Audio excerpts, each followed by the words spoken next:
is exactly what we love to have, which is she is a first-time storyteller, but a many-time attendee of Worth Repeating. Her name is Jennie Badger, and she emailed worthrepeating@tpr.org with a story that she had when she saw the prompt for tonight's show. Which you should all do if you see our schedule and you have something relevant.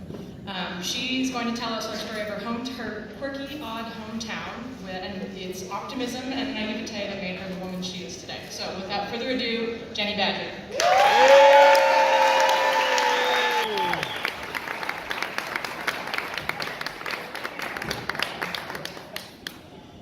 Well, ladies and gentlemen, you didn't realize it when you walked in tonight, but you are in the presence of royalty. And you can stop looking around, it's me. It's me, I'm royalty. And I know I am no Meghan Markle. You're not gonna see me splashed across the pages of a highfalutin New York fashion magazine. I'm not gonna be profiled in a high society publication. You've never even asked me to show you my shoes at a fiesta parade.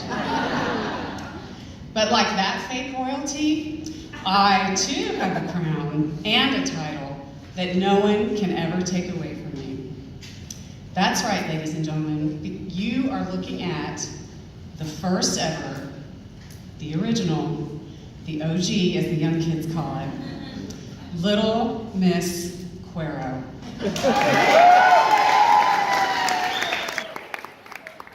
Yes, it was quite an honor. I come from Cuero, Texas, which is a small town about 90 miles southeast of here. And I was 5 years old when I nabbed the title of Child Queen for my hometown, whose motto is Cuero, Texas, where America talks turkey, and whose billboards proudly proclaim Turkey capital of the world.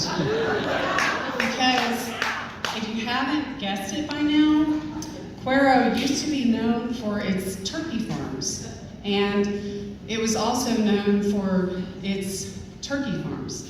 So everything there is either named for or revolves around that heritage. So that is why the high school mascot is a gobbler. And you know, it's really a fighting gobbler because only in Cuero would they take the dumbest animal in the entire world and draw the mascot to look like a big old hulked up Lou Ferrigno steroid injected piece of poultry that every athletic team should fear. But for some reason that mind game must work, because the 2018 State 4A District 2 football champions are the Fighting Cuero Gobbler. Once a gobbler, always a gobbler. Okay. So anyway, our high school, everything in our high school revolved around that heritage too. And I know there's a big contingent of Cuero people here.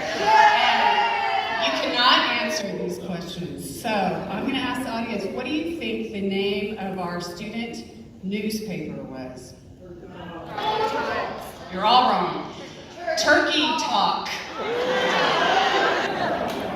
And I was on the dance team, and my sister was on the dance team, and what do you think the dance team was called?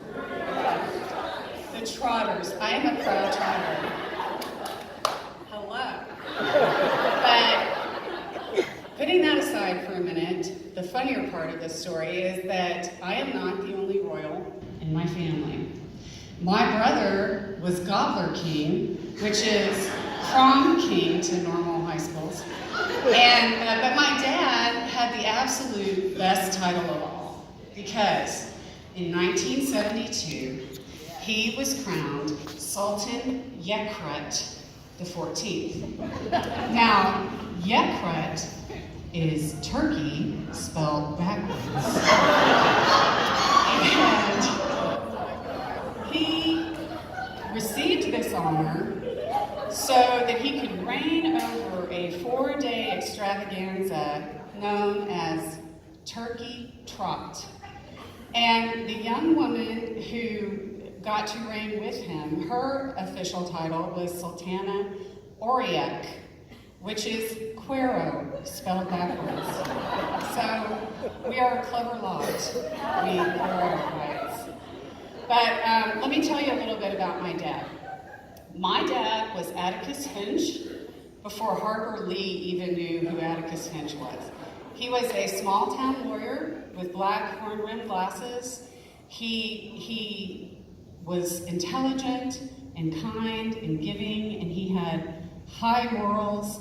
And you know, really the best way to describe him is if you think about our current president and you think about the exact opposite, that's my dad. He lacked all conceit. He never sought the spotlight. He never spoke ill of others. He didn't grandstand. And that's why it's so hilarious that for 4 days in October of 1972, he was the absolute center of attention in Cuero, Texas. And he embraced that role with great gusto, as did everyone else. So this celebration was really an homage to the Turkish Empire because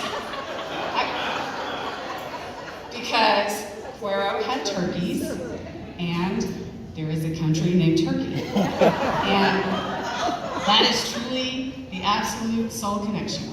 And now you know that we are so clever in Cuero that we will build a 4-day festival around a homonym. So,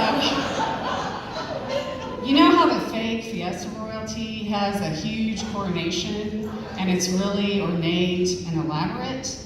Well, my father had an equally ornate and elaborate coronation, and he looked awesome. He wore a red and gold turban. He had an impeccably tailored white suit, and he wore a red velvet robe that had a 6-inch border of gold sequins. And on the back was a massive hand-beaded turkey. And he looked great. And you know how during Fiesta, the young women of the town, the debutantes, bow before the king, and they have these, you know, unbelievably expensive gowns and robes and crowns? Well, the young women of the town in Cuero bowed before my dad too, but it didn't quite play out the same way. Partly because it was 1972, and come on, I mean, it was just a completely different time. But also, it was a Turkish theme, remember? So, when they bowed before my dad, they wore harem attire. So, fake Barbara Eden and I Dream of Jeannie. And for you millennials, that is a midriff-bearing top and sheer parachute pants and pointy-toed shoes and a ponytail. I think some of them even had the scarf that went over their face. Yeah, so there was that. That happened. And reigning over all of this mayhem was my father, Atticus Finch, in a turban. And it sounds like a crazy acid dream, really, from the 70s, but it's real, and it happened. And despite as weird and loony as it sounds, there was something very sweet and innocent about those 4 days of totally inappropriate cultural appropriation.